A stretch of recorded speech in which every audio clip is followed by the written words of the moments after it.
Hey buddy, Crow back again with another month in review video. This is number 2.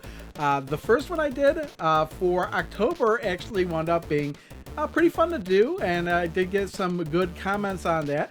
So I decided to go ahead and continue it, and this is the month in review for November.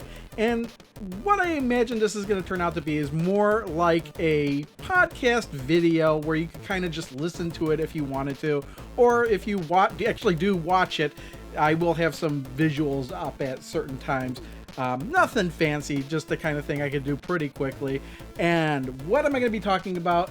Again, just like last time, I'm going to be talking about kind of things that are happening in pinball, real pinball and maybe virtual pinball. Well, especially virtual pinball, but maybe real pinball. More like the things that have caught my attention, because I'm not super serious into it or anything, but just the things that I've got a list of things here that I can go over. Then I'm gonna talk about the videos that I've actually put out. And then we're going to do some Q&A. So on the last video, I did have a bunch of people list out some questions, and I figure I might as well just answer them all. So if you do have questions for me, go ahead and put them in the comments below, and I will try to answer them. I was thinking maybe one question per episode, but you know what? I'm not going to put a time limit on these videos, as I was thinking. I was trying to make it quicker, and it wanted to be 20 minutes anyway. And I'm thinking to myself, screw it. I might as well just make it as long as it needs to be. It is only once a month, and it's the kind of video where you can just listen to it. So podcasts usually are longer than 20 minutes, so why not? So after the Q&A, we will go into pickups, and then games that I've been playing, just other than pinball, pretty much. So we'll probably try to have timestamps that if you want to skip to a certain section, I'll try to have timestamps of that stuff in the description. But let's start with what's going on with pinball. So, first thing I have on this list here is on the 10th of November, I did my entry for the Zaccaria VIP tournament. There's 6 of us that are Zaccaria Pinball VIPs. I'm not going to go over the names of them now because I'm going to forget somebody. But what was it? It's been a while. We were playing Nautilus Remake this time, and we were split into 2 teams, and we would play a game of Nautilus Remake. And that game, everybody on the team score would be added together, and then the team with the highest score wins. And I'm glad to say that for once I was on the winning team. We won by almost 200 million points. Me and Bazru had pretty good scores, and I guess the other team just could not compete, although MVP came pretty close. I saw some of his practice games. He was pretty close to actually, if it had been one of his practice games, he could have won it for his team. But as a result of that, I did win 2 free DLCs for Zaccaria Pinball. The thing was that I was going to give them away, and I don't know how to do that on YouTube because private messaging is gone completely. And I don't want to say, hey, go to the Twitch channel and message me on Twitch, or go to Discord, because you guys might not have that kind of thing. So I'm going to hold on to those free DLCs for the time being, and I'll figure out something to do with that. So I will have some sort of giveaway in the future. I just don't know how I'm going to do it. Other than that, on around November 14th or 15th, Deeproot Pinball unveiled their first pinball machine. This is real-life pinball machine here. The Retro Atomic Zombie Adventureland table, designed by John Papaduke. Now, I almost didn't even put this on the list, but it did catch my attention. There are a lot of people excited about it. I actually don't know too much about it. I saw some info on it. I saw some gameplay of it. It was like in a pinball expo in Texas, I believe, that they unveiled it. And yeah, I don't really know too much about it, but I had to mention it here because it is a new pinball machine unveiled. But I will leave links to that for sure in the description. Was it Today in Pinball? That's the website. They had an article on it. And if you search for it on YouTube, I'm trying to think now. I'm using some footage probably right now from a channel, and I can't remember. I'm gonna have to put it in on the screen right here where I got the footage from. But go see that video for some. I think it's like 5 minutes of gameplay of the pinball machine. Looks pretty interesting, high res display that looks more like a DMD than a square monitor. But other than that, I really didn't see too much of an interesting gameplay. I mean, there's nothing there by pros or anything, but there'll probably be more on that. I don't know if I'll mention it again. I'll probably maybe see it next year at the Pinball Expo in Chicago, hopefully, but that's going to be almost a year away anyway. So, moving on the 19th of November, Toy Shock kind of announced on their YouTube channel, I think it's the Toy Shock's YouTube channel, of the 21C digital pinball table. This was brought to my attention on one of my through a comment on one of my videos from Video Game Vegas. But since he mentioned it, there were a lot more other people talking about it. That's very good English. And my thoughts on it, it's very unusual. It's a $400. They say it's 3/4 scale, but it actually seems smaller than that to me in the video. And it's got 12 Gottlieb tables on it. You'd have to see the video to know what Gottlieb tables they are, but they're all alphanumeric Gottlieb tables, or just numeric. I don't really remember if it's alphanumeric or just numeric. It's got the monitor on the for the play field, but the back glass is permanently set as a haunted house back glass with the numerical digit things in it. I think it's kind of unusual. It's got a very huge bezel around the thing. Honestly, I'm not too interested in this thing. It looks very cheaply made. $400. I think the intended audience is kids. I really don't think any serious collector is going to want this. I think it's just something that you could have your kids just play around and mess around with. But the question is, you know, these tables, they were in Pinball Arcade. Did Farsight Studios have something to do with this? And I'm led to believe, yes, they did have something to do with this, because they put that same video up on their channel as well. So they're advertising this 21C digital pinball table as well on the Farsight Studios table without ever mentioning that they're involved with it at all. I think they're using the Pinball Arcade versions of these tables as part of that. Yeah, I'll be interested to see if this actually shows up in a Walmart or if you could just buy it through Walmart's website. We'll see what happens. Stranger things have happened. But yeah, I wouldn't spend $400 on this thing. I'd much rather build my own, and I'm nowhere close to doing that. And then we have on the 21st of November, not too long ago, well, from me filming this, I'll get to that. I'm not actually filming this on the last day of November. Zachary Pinball released their first deluxe table. It is the Red Show Deluxe table, priced at $2.99. It's actually, I don't know if it's on sale now from like when this video posted, but I know, no, it's probably not, now that I think about it. There are Black Friday specials going on Steam, and Zachary Pinball does have stuff on sale, but I don't know if that's what, it's probably not since it's pretty new.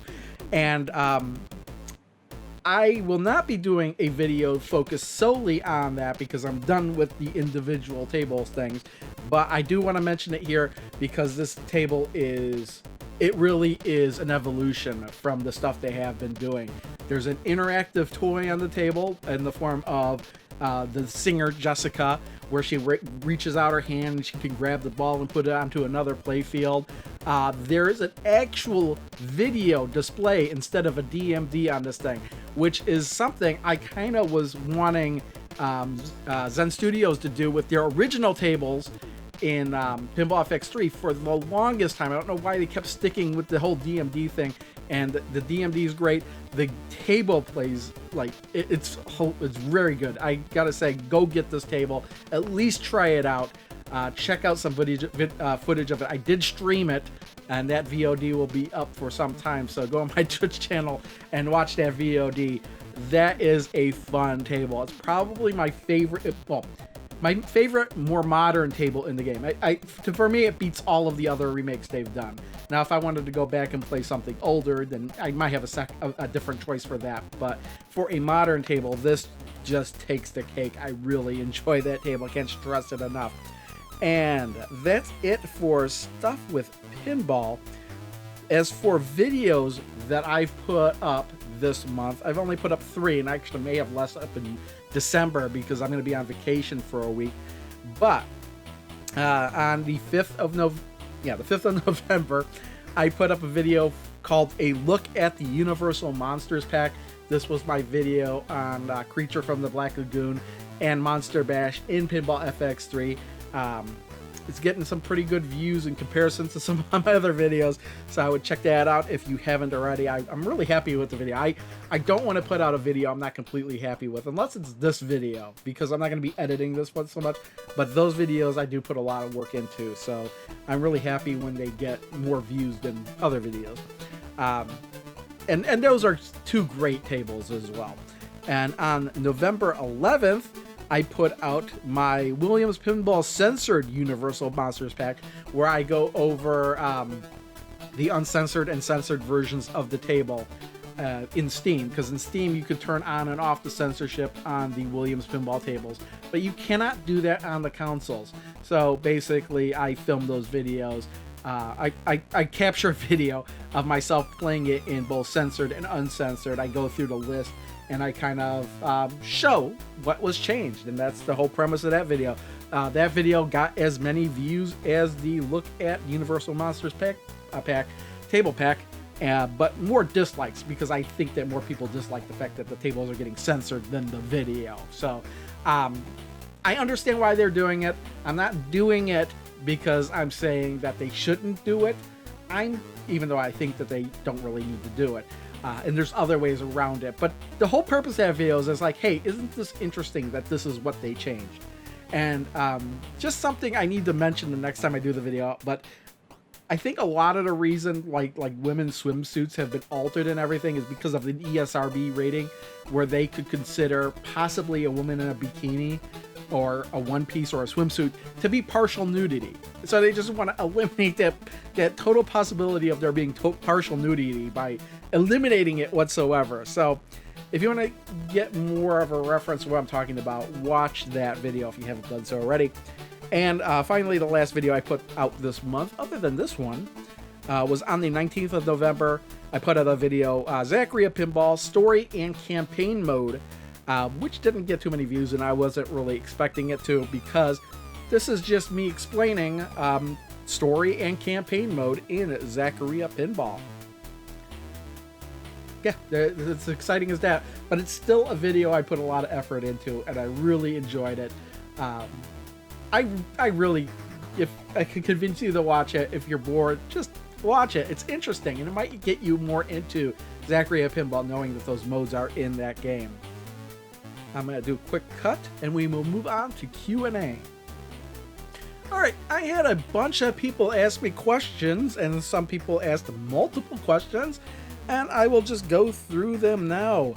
Goose Boogie asks, please tell us more about your cat in the next episode. And that's kind of funny, because as I was editing the video, I realized one of my cats was on the couch. I'm kind of viewing from a different angle now, so you wouldn't be able to see him now, but one of the cats was on. So yeah, you can infer by my statement that I have more than one cat. We have 2 cats. We have Salem and Spencer. Now, Salem is the cat my wife had before we actually got together, and she had him like years before we even got married. It's just a black cat. He was born on a farm in Illinois. My sister-in-law had got him from the farm, because my wife wanted a black cat. So, yep, got a black cat. This cat is very afraid of people, but also very, like, he'll get very angry too. He's the kind of grumpy old man. He's like almost 14 years old now at this point. He's always screaming, meowing. He doesn't like it when you pick him up. He's that kind of cat. Spencer, on the other hand, we got him the same year we were married, and but he's a big fat cat now. He's he was a rescue cat in a way, because he was kind of abandoned, and we just took him in. He was like kind of abandoned in a garage or something like that. I mean, like not somebody's garage, but like a garage where he would work on cars, I think. And the people who abandoned him didn't know where to put him, so they put, like, he just left him where he worked, I guess. I don't know. And they didn't know what to do with him, so we took him in. He's a really friendly cat. He's friendly with everybody. But the thing is, he doesn't like Salem at all. They will fight almost every day, daily. And when it comes to food, he'll just kind of push him out of the way, eat all his food. That's why he's such a fat cat. I have to take precautions with him when he... when I give him tuna every week. I have to lock him in a separate room so he doesn't steal all the tuna.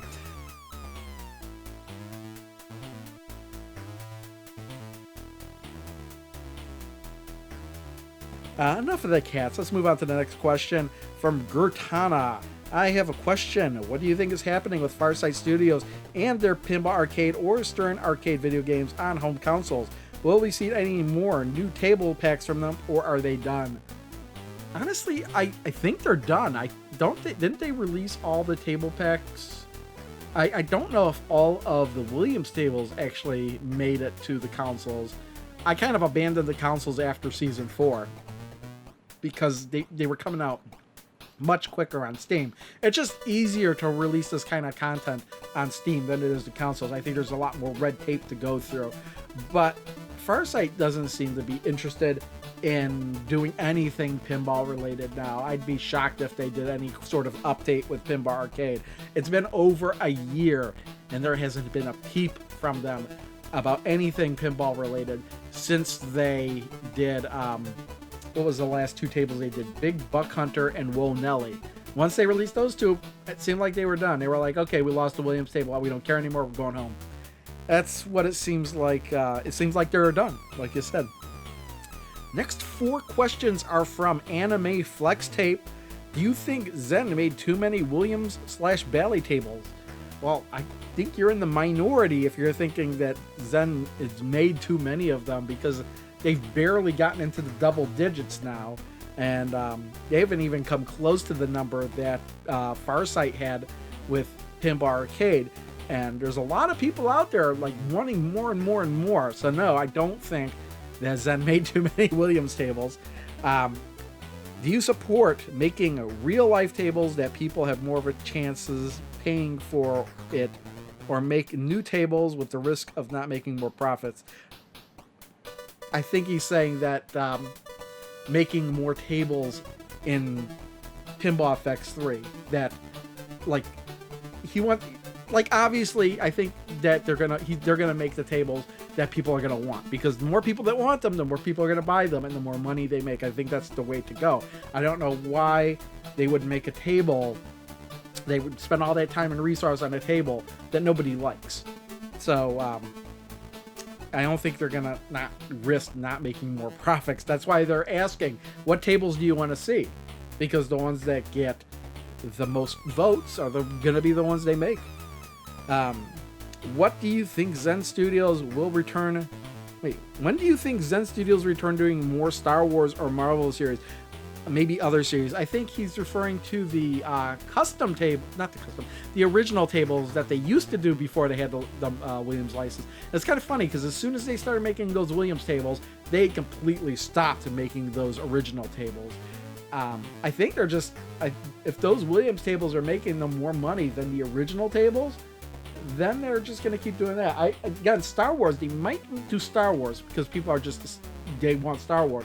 So are they going to do maybe a couple tables for the Rise of Skywalker after that comes out? Who knows? They might. I mean, I think that has more of a chance of being done than anything else at this point.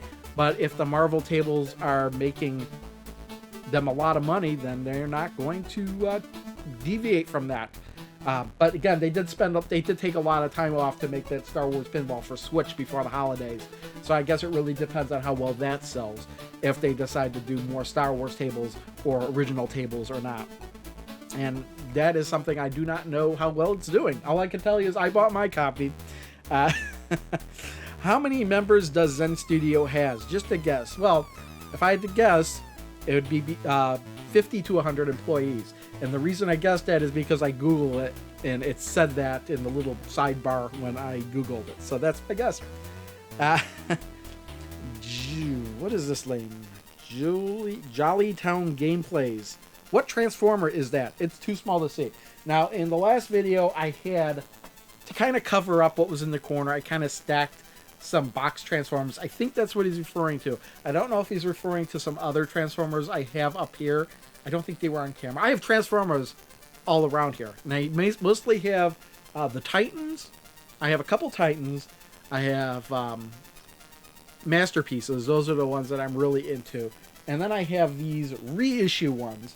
So here are the ones that I haven't opened. I do have an Optimus Prime over there, but that's not original. That is a counterfeit forgery.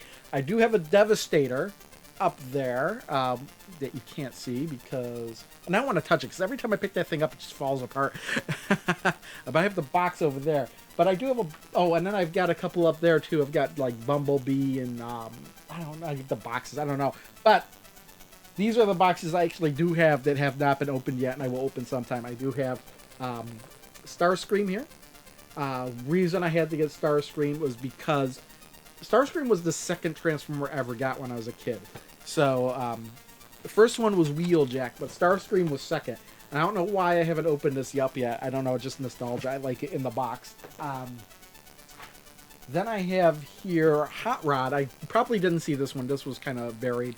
Now, I didn't have Hot Rod as a kid, but this one is, it's pretty cool. I like Hot Rod. Who doesn't like Hot Rod? And then this might have been the one you saw. This is Soundwave. I had to get Soundwave because I had Soundwave when I was a kid. I remember very vividly that this was a Christmas present one year. And I also remember playing with Buzzsaw on the playground and losing his head somewhere in the sand. And I might still have the body of Buzzsaw somewhere, but not his head. But yeah, I just really dig these. And also, actually, that was a birthday present. My birthday was actually last month as well. These were birthday presents as well. We've got some more cassettes from for Soundwave. So we got, of course, Ravage, Rumble, and Frenzy, and Laserbeak, a personal favorite, since he was heavily featured in the cartoon, along with Ravage, I guess. Well, I guess they were all featured. Rumble and Frenzy, yeah. Now I think about it, they were all in there. Yeah, I mean, these were kind of overpriced, in my opinion, $20 each. But again, presents, so I didn't really pay for that. But yeah, I think Soundwave was like 60 even. Maybe it was 40. I'm not sure. So yeah, those are the Transformers. And then we got from Zachariah Pinball. Made a comment on the video. He's the one, this is marked.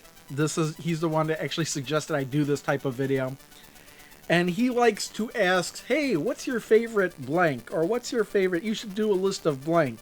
So he asked me 2 of these. And I'm not gonna, we'll just go with the flow here. What are your top 10 favorite games of all time on PC? So, PC to me is a wide range of devices, actually. It's the modern day PC that I have here, going all the way back to IBM PC compatibles back in the early 90s that I had. So, I just came up with a list of 10 games here that I played a lot. No particular order.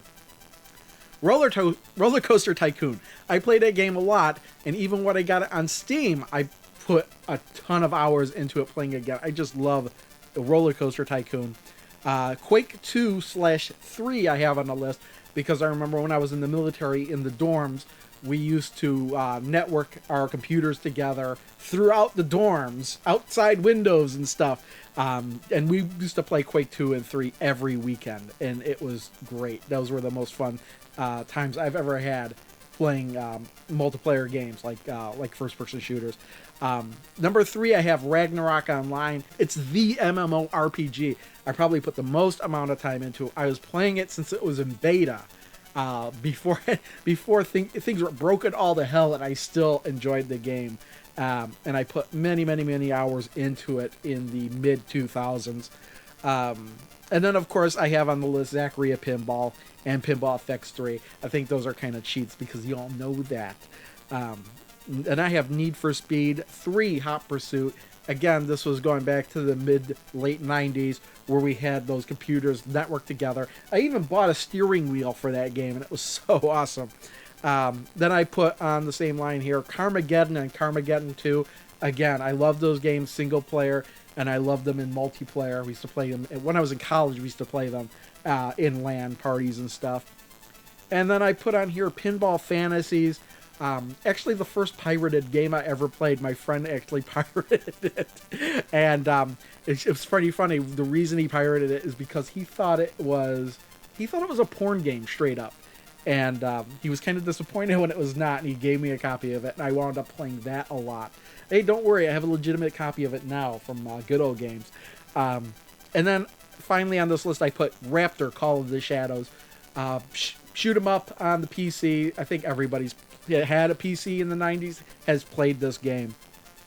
So then he also put top 5 favorite movies of 2019. Now, what I did was, I did this such a long time ago that I forgot my color coding. I put a list. I put every movie that I went and saw in 2019 on this list. And I think okay. So I'm just going to go through them all. And I highlighted the 5 that I would say are the top 5. And I also highlighted the worst ones I saw. But the ones that I saw that I don't think count, I saw Rift Tracks twice in the theaters. I saw Octoman, Rift Tracks Octoman, and Rift Tracks Star Raiders, but I don't think that's what you had in mind. So let's go with the movies I saw that I thought were the worst of this year. And I'm going to go with Captain Marvel. Did not like that movie at all. Dark Phoenix. Again, reason I saw Dark Phoenix is because it was I got to see it for $4. That's why. And the Aladdin live action movie, which funnily enough, I saw the live action Aladdin movie before I actually seen the animated version. So because I saw the animated version maybe a week after I saw the live action version, and why I don't understand why they're making live action versions of movies that already exist in the superior form, the cartoon form. That being live action actually adds less to the movie, in my opinion. Now, the movies that I saw that I thought were okay but didn't make my worst list were Glass, the sequel to Unbreakable, and Split. Unbreakable and Split. Child's Play, the remake of Child's Play, which I thought was okay. It wasn't bad. Scary Stories to Tell in the Dark, which my wife kind of wanted to see, so I went and saw it. I've got nothing against the movie. And It Chapter 2 I thought was okay. But my 5 favorite movies I saw in the theater this year. Actually, no, I take that back, because one of these movies I did not see in the theater. I'll get to that one. But all the rest of them I did see in the theater. Avengers Endgame, of course. I liked it. I liked the way it went. John Wick 3, Parabellum, was the one I did not see in the theater, but I bought the Steel book at Best Buy when I saw it, and I had seen John Wick 1 and 2, and yeah, that was really good. I really liked that. Godzilla King of the Monsters, which I don't actually own yet on Blu-ray, but I'm hoping to find that on Black Friday for cheap. Spider-Man Far From Home, which I enjoyed, and again, still didn't buy on Blu-ray for some reason. And Joker. And everybody loves Joker. That was a really good movie. It's the kind of movie you didn't... If it wasn't disguised as a super hero villain film, origin story of a well-known character, it didn't have to be based on the Joker. It could have been based on just anything. But I think the only reason it got made was because it was like, hey, Joker. And you know the Joker, here's his origin story. But it didn't have to be that way. And the movie might have even been better if it was unrelated from anything comic books. But, those are all the questions. So now we'll move on to pickups. And the very first thing I picked up this month is the thing that I've been holding in my hands this whole time. And it is a Samsung Galaxy Tab S6. I've been looking for a replacement for my laptop computer that I'm using at work for over 10 years. The thing was dying. It was really slow. The keyboard didn't work. And I was thinking, I could get a tablet. Well, the thing that started it off was that I had these points through my insurance that I had been gathering throughout the years. And I had enough points to get a tablet. But I was like, do I really want this tablet? Maybe I should get one slightly better. Maybe I should get one slightly better. And then it got to the point where I'm like, maybe I should just get the best tablet that's out there that's not an Apple tablet. Because what I really wanted to do with this is I use this at work. I plug it in to the projector, and I can do meetings from this thing. And that's one of the reasons I got it. I also wanted to be able to play, Android games on this thing as well. Maybe I'll get more into that. Like Zaccaria Pinball works really good on this, as well as Pinball FX3. Fantastic. But again, when I'm at my desk on my computer at work, I just have this thing plugged into a little hub. I have the screen on a regular monitor. I've got a keyboard and mouse plugged into this thing. I use it just like a regular computer. And that is what I really like about it. I mean, it's got this little stylus too, but it turns out I've barely been using this thing. But if I really wanted to draw something or take notes, I've got that option as well. And then on the 9th, I got... Oh man, stuff all over the place here. Oh, here it is. Here, this has been out for a while. But the Sega Genesis Mini, I actually pre-ordered this. This is the story on this. I pre-ordered this. I got this when it was actually released, but then my wife wanted to give it to me for my birthday, and I'm like, okay, give me the $80. So she gave me the $80. I gave it to her, and then she gave it to me around my birthday, and I played it. It's fun. I'm waiting for Reliable Hex to come out, so I could put a whole bunch of games on it like I did the NES and the SNES Mini. So that's just all I'm waiting for that. But other than that, I've got a little corner over there for mini consoles, and I'll be waiting for the TurboGrafx 16 to kind of complete that collection until the next one's announced.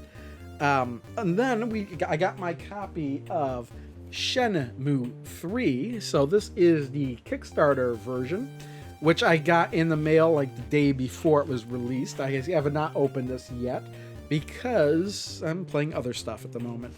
Now, the one thing that I think sucks about this is the slipcover. Because, okay, you might say this is a terrible design or anything. I'm fine with this. This is not the problem with this slipcover. The problem is that when you put this on a shelf, there's nothing on the spine that says Shenmue 3. That is my problem with this. Now, if we compare it to another Kickstarter one I did get the Bloodstain one some time ago. Hey, well, that one side doesn't have it, but hey, I can actually see the name of the game. And I actually quite like this slipcover. It's got this really cool effect on it.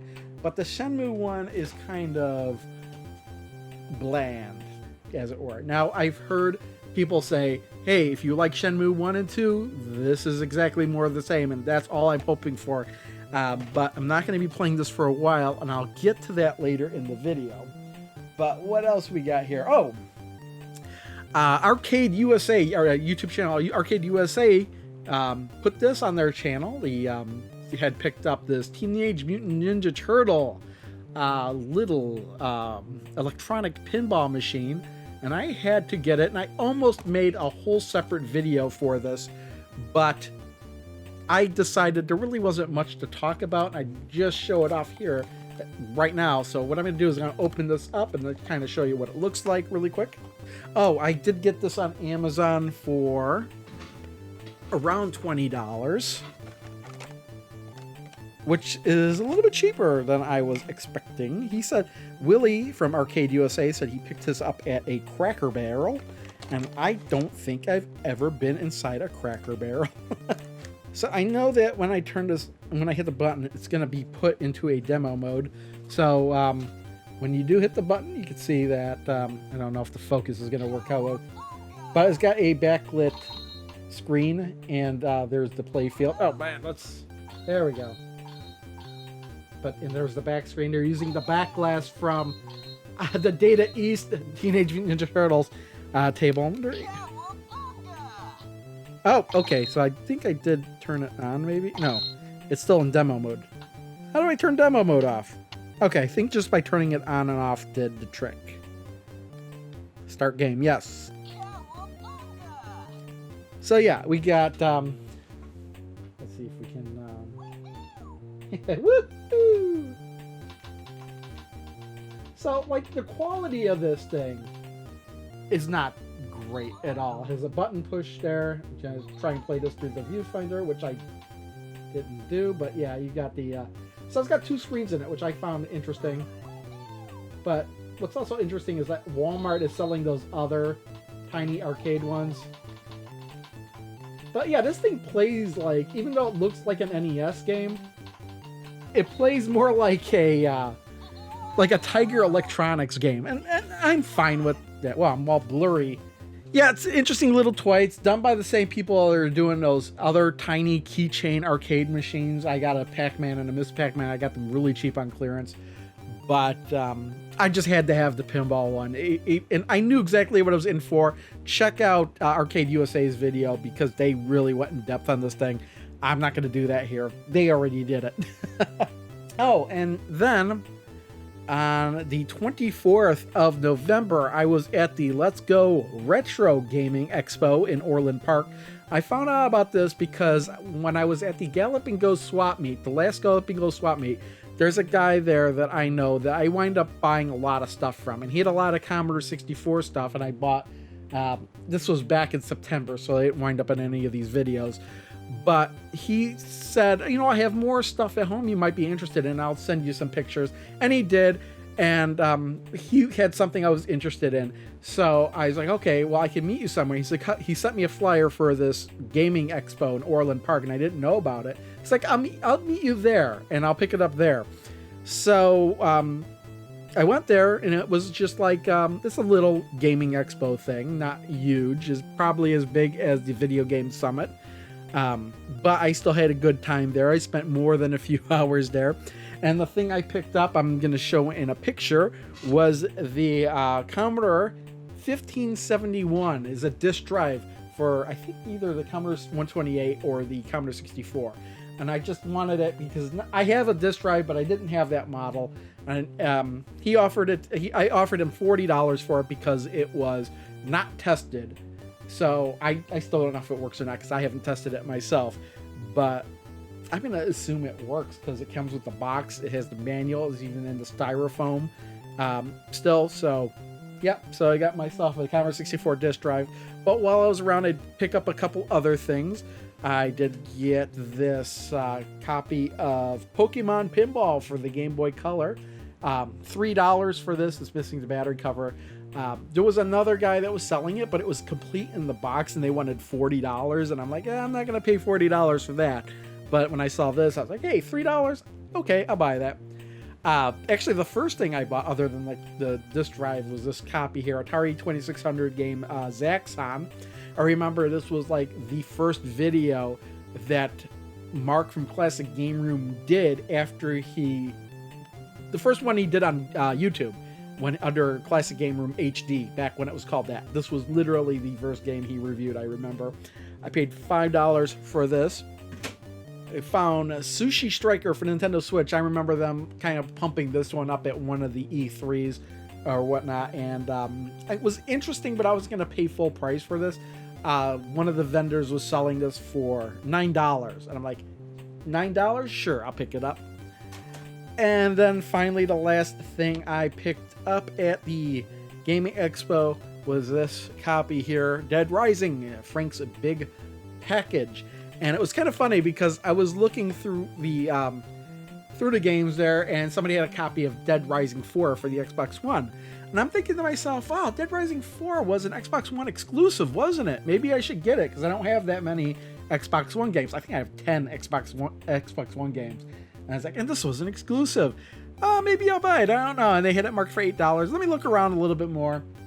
And then I saw that, and I was like, as soon as I was looking, it was the same guy that I bought the Pokemon Pinball from. And he goes, I'll sell it to you for $10. And I said, oh, I don't know if I don't know. I'm probably not going to have time to play this. And then we got talking. And then I'm like, you know what? I'll buy it. Why not? Because I think we have all the other Dead Rising games, even though I haven't really played them.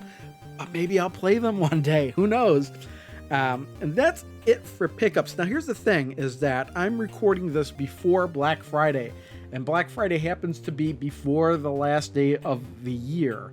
So the 29th is Black Friday, and the 30th is the last day of November, which is when I want to post this video.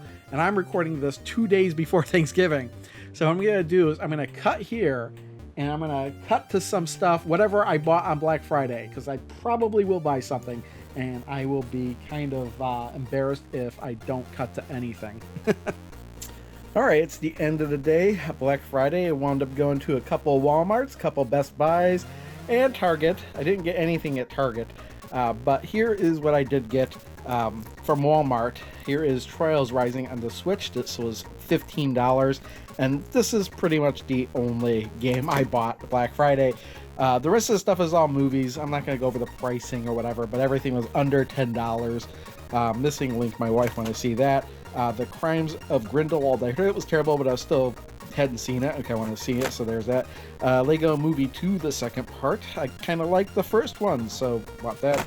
Godzilla King of the Monsters, I was looking forward to getting this. I saw it in the theaters, but yeah, I had to get this one. That was one of them I knew I was going to get. Spider-Man Far From Home, another one I knew I was going to get. Bumblebee. Yeah, I heard it wasn't that bad, or as bad as the other Transformers movies, so yeah, I picked this one up. And Detective Pikachu. I wasn't going to get this one, but my wife was kind of interested in it, so I picked it up. Again, these were all under, they range somewhere between $5 and $10 each. Most of them were in between that. That was all Walmart. Now, Best Buy did pick up Jurassic World Fallen Kingdom and Rocket Man. I know this was about $7 and this was about $10. I kind of wanted to get the head Spider-Man, like the collector's edition or something like that for the PS4, and it was like $15. And I went to one Best Buy and they didn't have, I asked them, they didn't have it. And I went to the other one and they didn't have it either. So, oh well, guess I won't get that. That was really the only thing I was looking for at Best Buy. But yep, those are the Black Friday pickups. Back to the video. All right, finally, let's get to what I played this month. Now, firstly, I did play Bloodstained, Curse of the Moon on the Switch. I did get a copy of this since I was a Kickstarter for Bloodstained, Ritual of the Night. They did send me a code for this for Steam, but I wound up getting this neat copy for the Switch because it comes in like a box that looks like an NES box.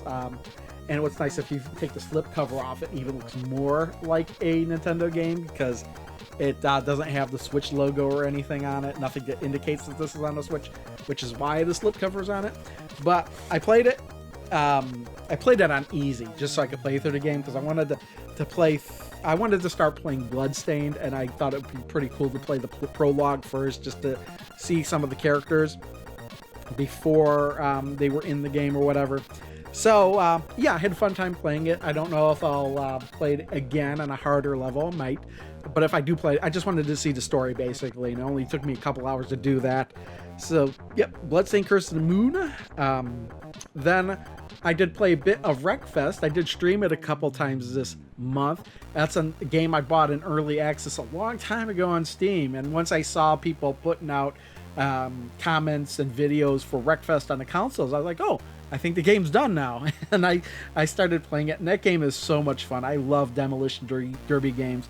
Time takes me back to the days I played Destruction Derby 1 and 2 on the original PlayStation, because these cars have heft to them. They feel heavy, and just crunching those cars together is just immensely satisfying, and all just chaos breaking loose on the track and everything. I just love it. It's one of my favorite games on Steam at the moment. I also played this little bit of Tetris 99. I wouldn't even mention it, but the only reason I'm mentioning it here is, one, they had the Pokemon event going through at the time, and two, I hadn't played it since they introduced the new modes, and I thought I was going to check them out. So I was playing, and I was earning some points or whatever, and I was like, oh, I wonder how many points I need to earn in order to get enough points to unlock these new modes, like Marathon mode and stuff. And then I realized, wait a minute, I can't unlock those modes. I actually have to pay for them. I was like, why would I pay for them, like Marathon mode and stuff, when I literally have like Tetris on almost every other game. In fact, I have Tetris and Puyo Puyo on the Switch. If I wanted to play Tetris, on the Switch, I could just play that. So I don't know. Tetris 99 is fun in its own right as a sub game, but I can't see myself spending extra money on a mode for a game that I already have on every other console. And then I actually played through and I finished Catherine. I actually started playing this some months ago, but then I went on hiatus. And it's actually my second playthrough because I played the original one quite some time ago, back when it was on the PlayStation 3, and I really liked it. It's one of my favorite puzzle games in a way.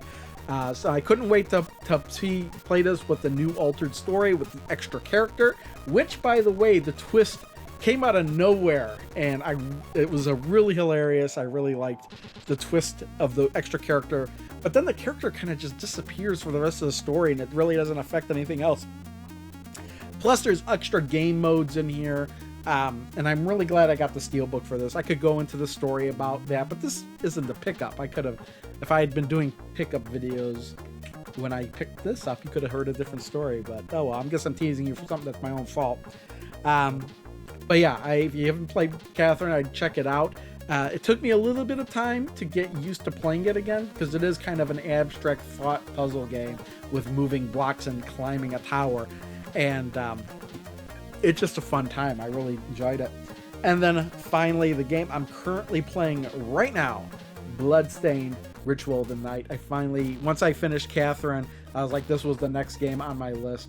I'd been playing Kingdom Hearts games most of the year, and when I finally finished Kingdom Hearts 3, I moved on to Link's Awakening, and then from Link's Awakening, I went to Catherine, and now I'm finally on Bloodstained, a game I kickstarted, and I haven't started playing until just recently, so I'm literally like a few hours into the game. But after I finish playing this, then I will move on to Shenmue 1 and 2 Remake, which I bought and never played, and then Shenmue 3. So I've got my whole list of games that I'm playing next all planned out, other than Pinball. So that's it.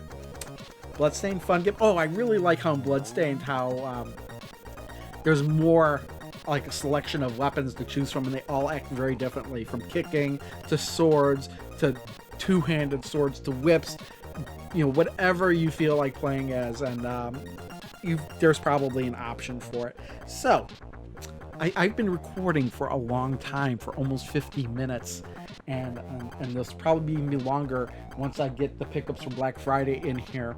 And some of this will be edited out, but I wouldn't be surprised if this video does last 50 minutes long. We'll see how that goes. Thanks for watching. Catch you all next time. If you liked the video, leave a comment saying you liked the video. Leave a question. I might answer it next time. And check me out on Twitch. I would say that I am on Twitch more often than I usually am, but I think I'm on for the month of December, I'm gonna be not around as much, I think, just because I'm on vacation one whole week too. So all right, catch you next time.